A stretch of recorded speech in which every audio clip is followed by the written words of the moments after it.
આદ્યશક્તિ ભવાની અંબા, પરા અંબા, જગદંબા પ્રદેશ નગરમાં દક્ષ મહારાજના પુત્રી તરીકે પ્રગટ થયા છે. દેવતાઓએ આકાશમાંથી પુષ્પની વૃષ્ટિ કરી છે, નગરમાં જય જયકાર કર્યો છે. દક્ષ મહારાજે પુત્રી જન્મનો ઉત્સવ ઉજવ્યો છે. કોણ ઉજવે ભાઈ? એક વાત હૃદયથી ભાઈઓ યાદ રાખવી, કોઈ પણ ધનપતિ, પ્રતિષ્ઠાવાન પિતા કે કોઈ પણ પુરુષ, જે પુરુષને દીકરી નથી એ પુરુષ અધૂરો છે, એ બાપ પણ અધૂરો છે. પિતાને પિતા હોવાનો અહેસાસ તો દીકરી જ કરાવે છે. તેથી આ સભાની અંદર જે દંપતીઓને ભગવાને દીકરીઓ આપી છે એ દંપતી પ્રણમ્ય છે. આપણા શાસ્ત્રોમાં દીકરીનો મહિમા અદ્ભુત છે, પણ દીકરાનો જ મહિમા ગાયો આપણે. જો કે અત્યારે તો ભણેલા ઘણા સમાજમાં અપડેટ થયેલા સમાજમાં ઘણું બધું સારું થવા લાગ્યું છે, પણ એક સમય એવો હતો કે ખબર પડે કે દીકરીનો જન્મ થયો છે, દીકરીને દૂધ પીતી કરી દેતા હતા. દહેજ પ્રથામાં કેટલી દીકરીઓ ખપી ગઈ. એ તો જાગૃત માણસ સમાજની અંદર વિચાર ક્રાંતિ લઈને માણસો આવ્યા અને દહેજ પ્રથા ઉપર પ્રહાર થયો. હજી પણ દહેજ પ્રથા જીવંત છે. કોઈ સમાજમાં દીકરીનો બાપ પૈસા લે છે, કોઈ સમાજમાં દીકરાનો બાપ દીકરીના બાપ પાસેથી પૈસા લે છે. હજી પણ આવું બધું ચાલી રહ્યું છે. પણ ડાયા માણસોએ આ વસ્તુથી બહાર નીકળવું જોઈએ. સમાજ પરિવર્તન થઈ રહ્યું છે, સમાજ અપડેટ થઈ રહ્યો છે. દક્ષ મહારાજે સમાજને નવી પ્રેરણા આપી છે. દીકરી જન્મનો ઉત્સવ ઉજવ્યો છે. નગરમાં જય જયકાર થયો છે. અને ભગવાન મહર્ષિ વેદવ્યાસજી એક શ્લોકમાં સત્યના જીવન ચરિત્રનું દર્શન કર્યા છે. માતા વીરણીને ત્યાં और दक्ष महाराज और कनखल नगर दक्षपुरी में आद्यशक्ति भवानी दक्ष महाराजની પુત્રી થઈને પ્રગટ થઈ છે. સુંદર વિચરણ કર્યું છે, સુંદર વિહાર કર્યો છે અને બાલ્યાવસ્થાથી મહાદેવની પરમ ભક્ત છે.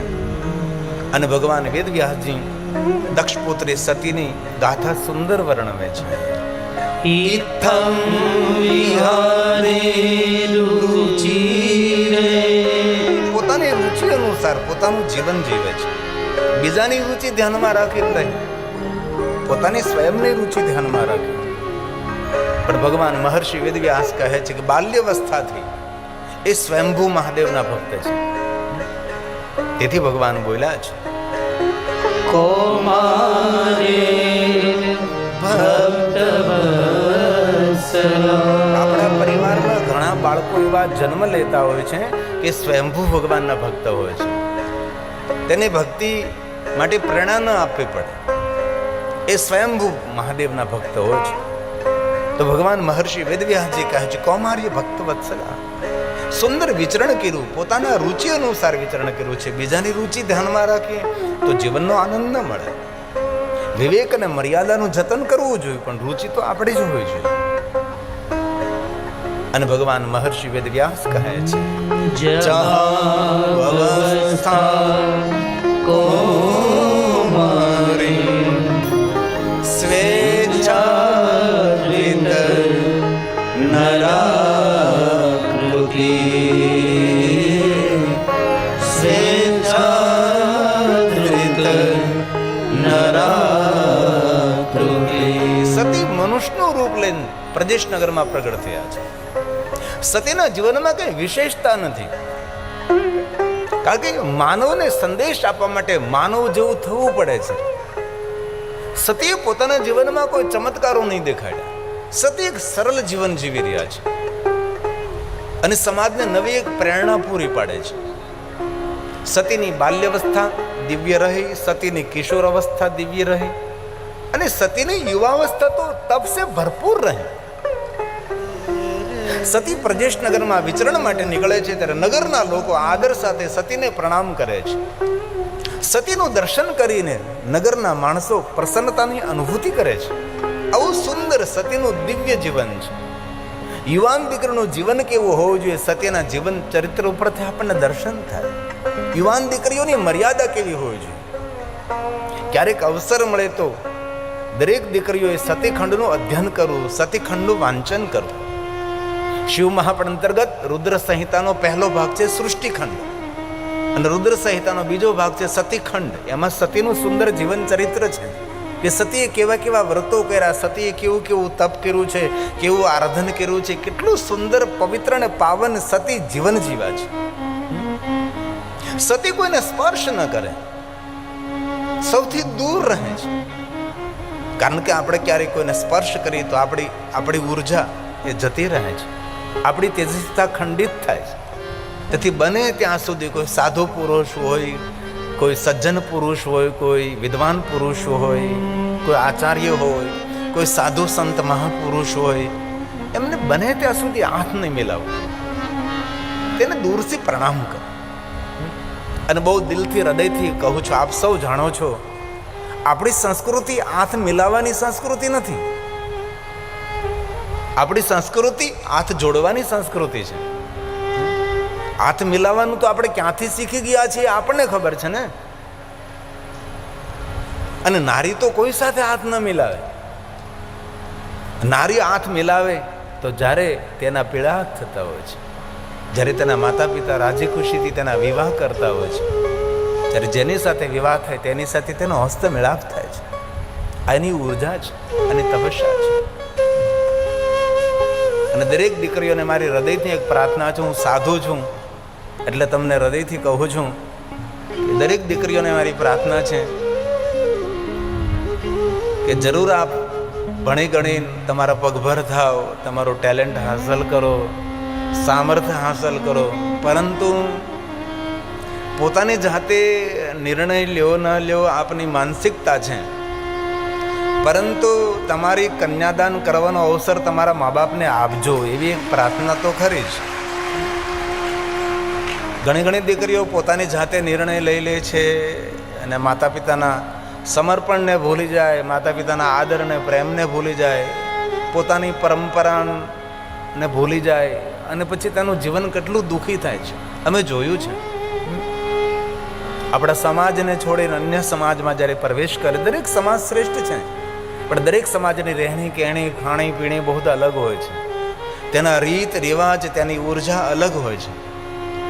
તેથી બને ત્યાં સુધી બહુ હૃદયથી કહું છું, મારી દીકરીઓને વિવાહ કરો તો પોતાના સમાજમાં કરો, તેવી એક હૃદયની મારી પ્રાર્થના છે. બાકી સમાજની અંદર અમે દીકરીઓના દુઃખો જોયા છે, એવી રડતી દીકરીઓને જોઈ છે કે તેના આંસુ લૂછનાર કોઈ નથી.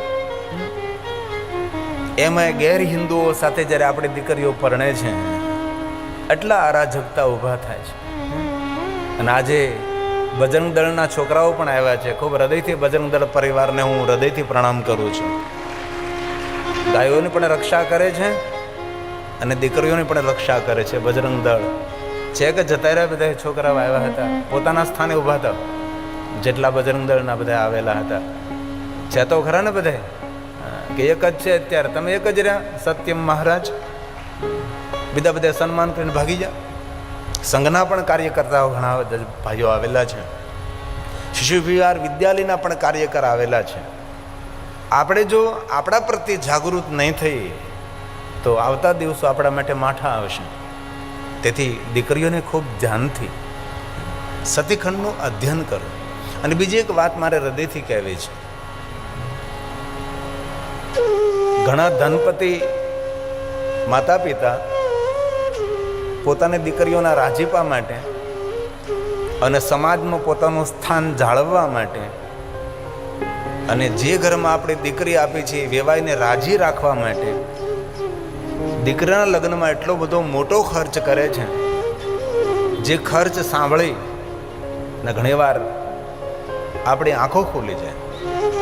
જરૂર તમારે દીકરીના લગ્નમાં ખર્ચ કરો, મને વાંધો નથી, ભગવાને તમને આપ્યું હોય તો કરજો, પણ એક હૃદયની વિનંતી તો ખરી જ મારી.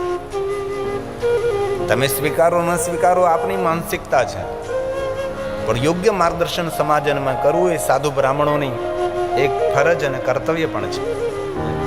જરૂર તમારા દીકરીના લગ્નમાં તમે 1 કરોડ રૂપિયાનો ખર્ચ કરજો, પણ થઈ શકે તો 0.5 કરોડનો ખર્ચ કરજો. અને જો તમારી દીકરાના લગ્નમાં તમે 50 લાખ રૂપિયાનો ખર્ચ કરવાના હોય તો દીકરીના લગ્નમાં 25 લાખ રૂપિયાનો ખર્ચ કરજો અને 25 લાખ રૂપિયા જે બચે એ તમારા દીકરીના નામે ડિપોઝિટ મૂકી દેજો, જેથી કરીને ભવિષ્યમાં આપણી દીકરીને એ 2 પૈસા હોય તો કોઈને આગળ હાથ ફેલાવવો ન પડે. અને જીવનમાં ક્યારેય સૂર્ય અસ્ત થાય તેની ખબર નહીં હોય. ત્યારે આપણા બાગના પુષ્પો કરમાવા લાગે એની ખબર આપણને પણ ન હોય. ને અત્યારનો વર્તમાન સમય જે છે વિચિત્ર પ્રકારનો સમય ચાલી રહ્યો છે, તો થોડી સાવધાની બહુ આવશ્યક છે. અને સાથે સાથે દરેક વડીલોને પણ મારી હૃદયની એક પ્રાર્થના છે, તમારી વૃદ્ધાવસ્થાની જે મૂડી હોય એ દીકરા ઉપર ગમે એટલો પ્રેમ હોય તો પણ વૃદ્ધાવસ્થાની મૂડી તમારા દીકરાને ભૂલથી નહીં આપતા, એવી હૃદયની પ્રાર્થના છે. કારણ કે વર્તમાન યુગ વિપરીત યુગ ચાલી રહ્યો છે, આધુનિકતાથી ભરેલો યુગ છે.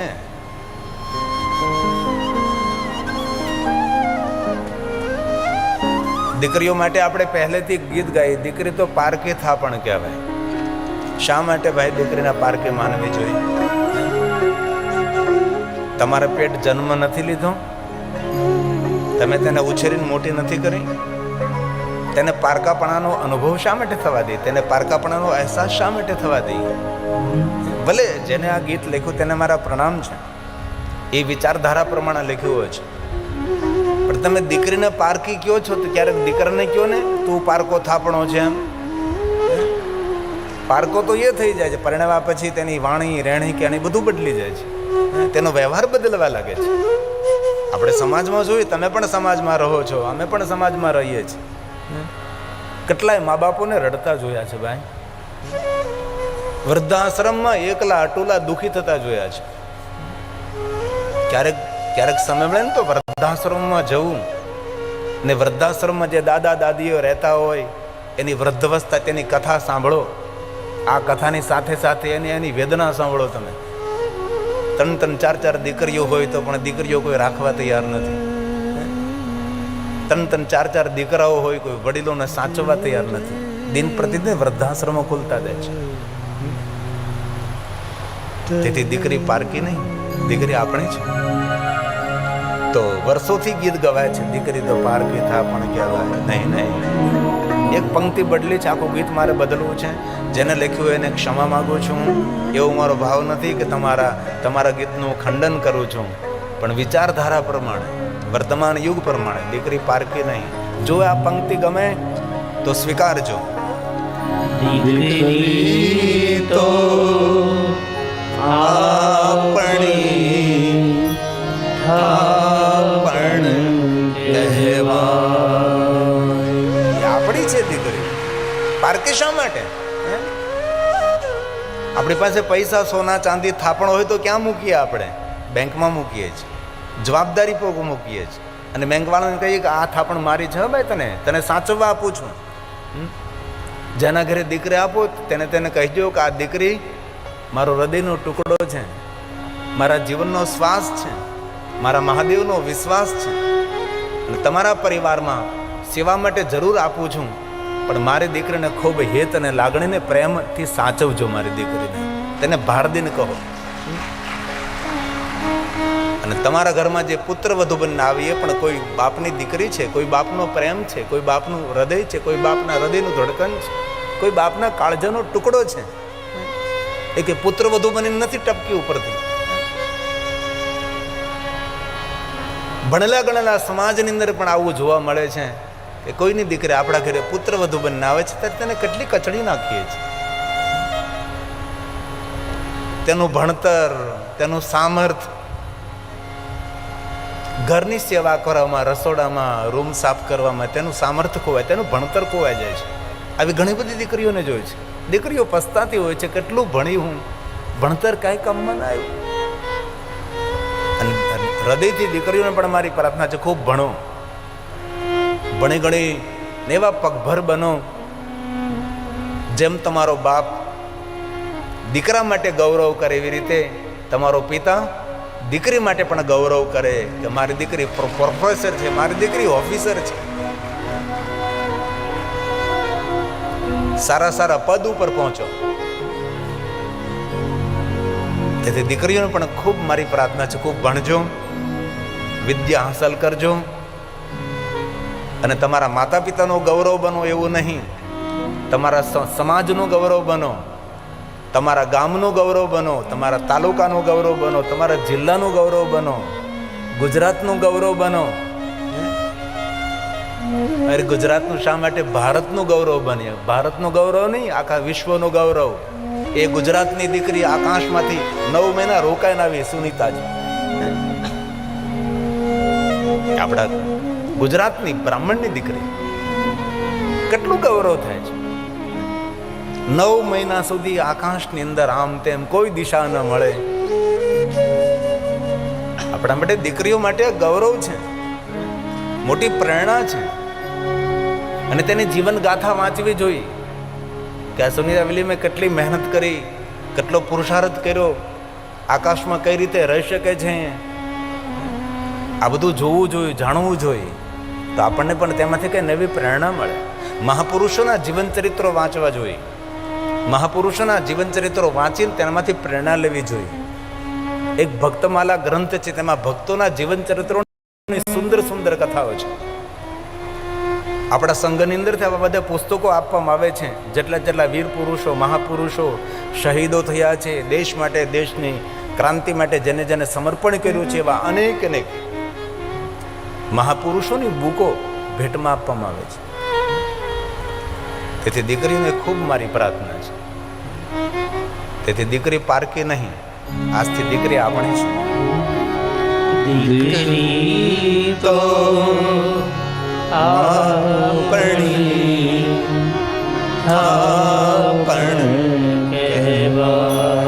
साथ में थोड़ा सा गाइए, आप भी आवाज निकालिए मेरी સાથે.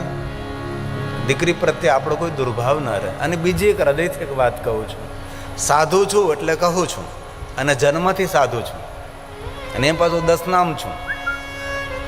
હૃદયથી કહું છું, તમારો દીકરો 10 ભૂલો કરે તો તમે માફ કરી દો છો, દીકરો છે.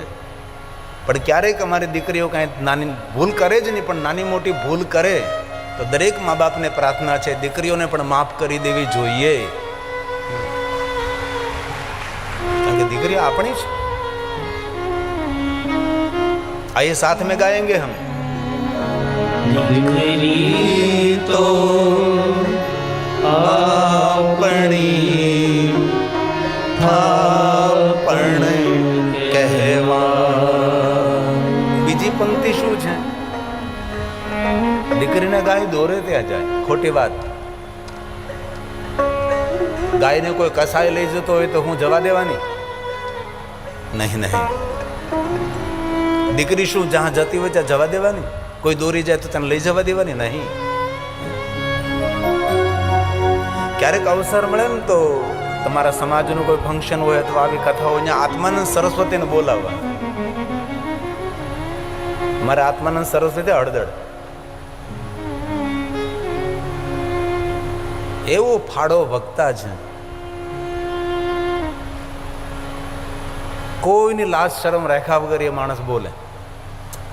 સંન્યાસી અમારો સાધુ છે આત્માનંદ સરસ્વતીજી, બોટાદની બાજુમાં. ક્યારેક એમને સાંભળો તમે, અને એમ ન કરો તો યુટ્યુબમાં તેને સાંભળો. કોઈની તાકાત નથી, કોઈ માણસ એની સામે ઊભો થઈને અવાજ કરી શકે. અને જ્યારે સ્ટેજ ઉપર આવે ત્યારે પોતાના ખીચામાં પોતાની રિવોલ્વર લઈને જ આવે.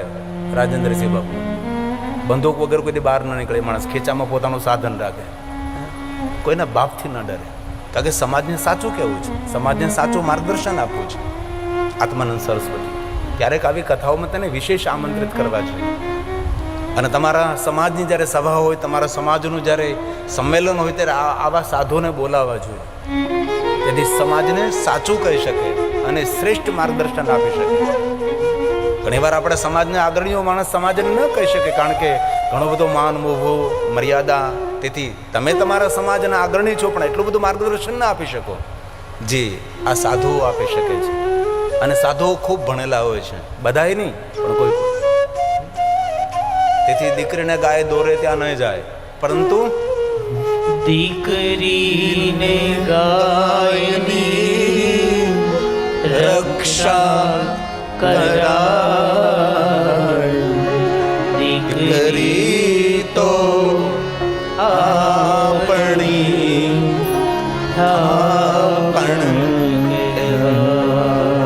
દીકરીને ગાયની રક્ષા કરાય. બોલીએ સાથ મેં, દીકરીને ગાયની રક્ષા કરાય.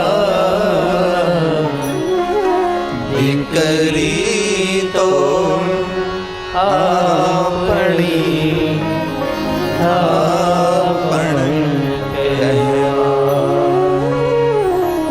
દીકરી તો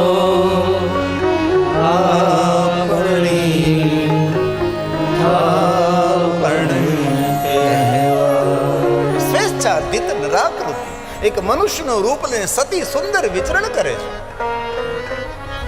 નિષ્કલંક જેમનું જીવન છે, દિવ્ય દીપ્યમાન તેજસ્વીતાથી ભરેલું જેમનું જીવન છે, સતીનું જીવન બહેનો માટે પ્રેરણા પૂરી પાડનારું છે. સતી પોતાના ઘરની અંદર અનેક પ્રકારના વ્રતો કરે છે. શિવ મહાપ્રાણમાં એટલા બધા વ્રતોની શૃંખલા છે કે એટલા વ્રતો આપણે જીવન પર્યંત ન કરી શકીએ. એટલા વ્રત સતીએ કર્યા છે. દરેક વ્રતો પૂર્ણ થયા બાદ માતા વીરણીને કહે છે, માં તું તો જાણે છે ને હું મહાદેવને ભક્ત છું. હા બેટા, માં મને મહાદેવને મળવું છે, તો મહાદેવને મળવું હોય તો મારે શું કરવું પડે? જ્યારે માતા વીરણી બહુ સુંદર વાત કરે છે કે સતી, તમારે જો મહાદેવને મળવું હોય તો મહાદેવ જેવું થવું પડે. મહાદેવ યોગી છે તો તમારે યોગીની બનવું પડે. મહાદેવ તપસ્વી છે તો તમારે તપસ્વીની બનવું પડે. તો જરૂર તમે મહાદેવને મળી શકો છો. માં એના માટે શું કરવું? માતા વીરણી કહે છે, બેટા ઘનઘોર જંગલમાં જઈ હિમાલય પહાડોની કંદરામાં બેસી અને ભગવાન શંકરજીનું આરાધન કર. આપના પિતાની આજ્ઞા મેળવું. સતી પોતાના પિતા દક્ષ મહારાજને કહે છે, દક્ષ મહારાજ કોઈ પણ પ્રશ્નોત્તરી કર્યા વગર પોતાના પુત્રી સતીને તપ કરવા જવા માટેની અનુમતિ આપે છે. દીકરો કોઈ જગ્યાએ જાય તો બાપ બહુ પ્રશ્ન ન કરે, પણ દીકરી કોઈ જગ્યાએ જતી હોય તો બાપ 1000 પ્રશ્ન કરે. કોની હારે જા છો, ક્યાં જા છો, કઈ જગ્યાએ જા છો, ક્યારે પાછી આવવાની, આ બધા જ પ્રશ્નો થાય છે. પણ દક્ષ મહારાજે પોતાની પુત્રી સતીને કોઈ પ્રશ્ન ન કરે. પ્રશ્ન ન કર્યો તો એનું કારણ કોણ? કારણ એક જ કે સતીએ પોતાના જીવન ચરિત્રથી પોતાના પિતાનો વિશ્વાસ જીતી લીધો હતો. અને દરેક દીકરા દીકરીઓ માટે હૃદયની પ્રાર્થના છે, જે દીકરા દીકરીઓ મા બાપના વિશ્વાસને જીતે એ દીકરા દીકરીઓ પૂરા જગતને જીતી શકે છે. પહેલા તો મા બાપના વિશ્વાસને જીતવો પડે છે. મા બાપને પૂર્ણ ભરોસો, પૂર્ણ વિશ્વાસ હોય કે મારા દીકરાને મારી દીકરીને જ્યાં મોકલું છું કોઈની આંચ નહીં આવે, કોઈનો રંગ નહીં લાગે તેને, કોઈની અણસાર નહીં આવે તેને. અને મા બાપે આપણા પર વિશ્વાસ મૂક્યો હોય ને આપણે માતા પિતાના વિશ્વાસનો ઘાત કરીએ, એ માતા પિતાની હત્યા કરવાનું પાપ લાગે છે. દીકરા, તને ભણવા મોકલ્યો છે, દીકરી તને ભણવા માટે મોકલી છે, એજ્યુકેશન માટે મોકલી છે. મા બાપ પોતાના માટે પોતાનું ધન નથી વાપરતા, આપણે એજ્યુકેશન માટે ધન સમર્પિત કરે છે. અને જો આપણું ટેલેન્ટ આપણે ન દેખાડીએ, આપણું સામર્થ્ય આપણે ન દેખાડીએ તો આપણે માતા પિતાના અપરાધી બની જઈએ છીએ. નગરના માણસોને ખબર પડી કે દક્ષપુત્રી સતી ઘનઘોર જંગલમાં તપસ્યા કરવા માટે જાય છે. નગરના સજ્જન અને ડાયા માણસો સૌ સતીને મળવા માટે આવે છે અને કહે છે કે સતી, મેં સાંભળ્યું છે કે તમે જંગલમાં તપ કરવા માટે જઈ રહ્યા છો. માતા પિતાએ અનુમતિ આપી છે, હું શિવનું આરાધન કરવા જઈ રહી છું. નગરના માણસોએ સતીનો આદર કર્યો, સતીનું સન્માન કર્યું છે. સારા માણસો સારા કાર્યોમાં સહયોગી બને છે. કોઈ સારા માર્ગે જતો હોય તો તેને પ્રોત્સાહિત કરો. અને સમાજનું સારું કરવું હોય ને સમાજને આગળ લઈ જવો હોય તો કોઈ નાનામાં નાનું સત્કર્મ કરે તેનું પણ સન્માન કરો. અરે ગામમાં એક નાનકડું કોઈ ઝાડ વાવે, વૃક્ષ વાવે, તેનું પણ સન્માન કરો. સમાજમાં કોઈ સારું એવું કાર્ય કરે તેનું સન્માન કરો, તેને વખાણો, તેને વખોડો નહીં. અરે કોઈના ઘરે ભગવાન સત્યનારાયણની કથા હોય તો પણ તેનું સન્માન કરું છું કે વાહ કેટલું સરસ તે ભગવાન સત્યનારાયણની કથા કરી, અમે સમાજ વતી તારું સન્માન કરીએ છીએ ભાઈ.